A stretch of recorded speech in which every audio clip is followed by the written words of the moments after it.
সাংবাদিক হিসেবে নিয়োগ পাওয়ার ন্যূনতম শিক্ষাগত যোগ্যতা স্নাতক হতে হবে। যার কারণে 8 পাস, 9 পাস, 6 পাস সবাই এখন সাংবাদিক বনে যান। এটা একটা শৃঙ্খলা ফিরিয়ে আনা দরকার বলে আমরা মনে করি। 18 বছরের শুরুতে আগের বছরের গড় মুদ্রাস্ফীতির সঙ্গে সামঞ্জস্য রেখে সাংবাদিকদের বেতন বৃদ্ধি করতে হবে। অন্যান্য ভাতার ক্ষেত্রে অন্তত 2 বছর পর মুদ্রাস্ফীতির সামঞ্জস্য করে সেটা বিবেচনায় আনতে হবে। 19 পেশাগত দায়িত্ব পালন করে বিশেষ করে ঝুঁকিপূর্ণ অ্যাসাইনমেন্টে ক্যামেরা, ল্যাপটপ, মোটরসাইকেল, গাড়ি, মূল্যবান যন্ত্রপাতি নষ্ট হলে প্রতিষ্ঠানকে ক্ষতিপূরণের ব্যবস্থা করতে হবে। শারীরিক ক্ষতির জন্য দুর্ঘটনা বীমা থাকতে হবে। চিকিৎসার ব্যবস্থা মালিক পক্ষকে নিতে হবে। ঝুঁকিপূর্ণ অ্যাসাইনমেন্ট কাভারের জন্য প্রতিষ্ঠানকে অর্থ বরাদ্দ রাখতে হবে। সংবাদ কর্মীদের জন্য বিশেষ নিরাপত্তা সরঞ্জাম এবং দুর্ঘটনা ভাতার ব্যবস্থা থাকতে হবে।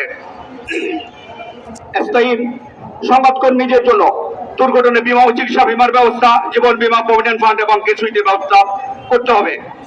সংবাদ কর্মীদের আইনি সহায়তার জন্য প্রতিষ্ঠানে আলাদা ব্যবস্থা রাখতে হবে।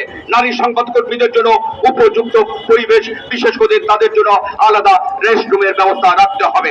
20 সাংবাদিকদের তৈরি প্রতিবেদনের কারণে যেসব ফৌজদারি মামলা আছে তা অবিলম্বে প্রত্যাহার বা বাতিল করতে হবে। 21 গণমাধ্যমের স্বাধীনতা, সাহিত্য শাসন নিশ্চিত করতে আইনি কাঠামো তৈরি করতে হবে। 22 কোন গণমাধ্যমকে গোয়েন্দা সংস্থা কোন ধরনের নির্দেশনা দিতে পারবে না। দেশ প্রত্যক্ষ পরোক্ষভাবে গোয়েন্দা সংস্থা দ্বারা কোন সংবাদ মাধ্যম গণমাধ্যম পরিচালিত হতে পারবে না। 24 সংবাদ মাধ্যম প্রতিষ্ঠানগুলো তাদের ওয়েজ বোর্ড বাস্তবায়নের রিপোর্ট প্রতি 3 মাস অন্তর অন্তর সরকারের সংশ্লিষ্ট বিভাগে জমা দিতে হবে। এটা বাস্তবায়িত হচ্ছে কিনা তা মনিটরিং করতে হবে। বিশেষ করে আমাদের আবেদন থাকবে প্রত্যেক সাংবাদিকের বেতন ব্যাংক অ্যাকাউন্টের মাধ্যমে যেন পরিশোধ করা হয়, তাহলে সহজে বোঝা যাবে নবম ওয়েজ বোর্ড তারা কার্যকর করেছেন কিনা। 25 সাংবাদিক হিসেবে নিয়োগ পাওয়ার ন্যূনতম শিক্ষাগত যোগ্যতা স্নাতক হতে হবে। সাংবাদিকদের একেবারে শুরুতে বেতন 25,000 টাকা হতে হবে এবং প্রতি বছর ইনক্রিমেন্ট দিতে হবে। 26 রেডিও টেলিভিশনের লাইসেন্স প্রদানের নিয়ন্ত্রক প্রতিষ্ঠান বিটিআরসিকে পুরোপুরি ঢেলে সাজাতে হবে। দলীয় বিবেচনা নয়, যোগ্যতাই হতে হবে লাইসেন্স প্রাপ্তির মূল ভিত্তি।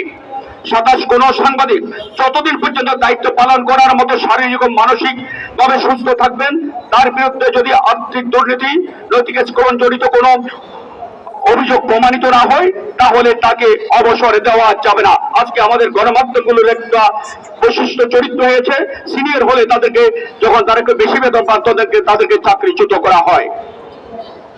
28 সংবাদ মাধ্যমে কর্মরত সাংবাদিকদের নিয়মিত বেতন পরিশোধ করতে হবে। 29 দেশে সংবাদ মাধ্যমের নিবন্ধন প্রক্রিয়া এখনো সেকেলে রয়ে গেছে। কেউ যদি যথাযথভাবে সংবাদ মাধ্যমের নিবন্ধন পাওয়ার যোগ্য হয়, সেক্ষেত্রে দ্রুত সময়ে আবেদন নিষ্পত্তি করতে হবে। আবেদন প্রক্রিয়া ও অনলাইন ভিত্তি করতে হবে। নিবন্ধন পেতে হয়রানি, ঘুষ বিষয় সব ধরনের অনিয়মের বিরুদ্ধে কঠোর ব্যবস্থা গ্রহণ করতে হবে। পুলিশ ভেরিফিকেশনের নামে সংবাদ মাধ্যমের অবমূল্যায়ন ও হয়রানি বন্ধ করে যে কোনো এক জায়গায় সংবাদ মাধ্যমের নিবন্ধন সংক্রান্ত বিশেষ সেল রাখা যেতে পারে। ভেরিফিকেশন থেকে শুরু করে নিবন্ধন সবকিছু বিশেষ সেলের অভিজ্ঞ কর্মকর্তারাই দেখভাল করবেন।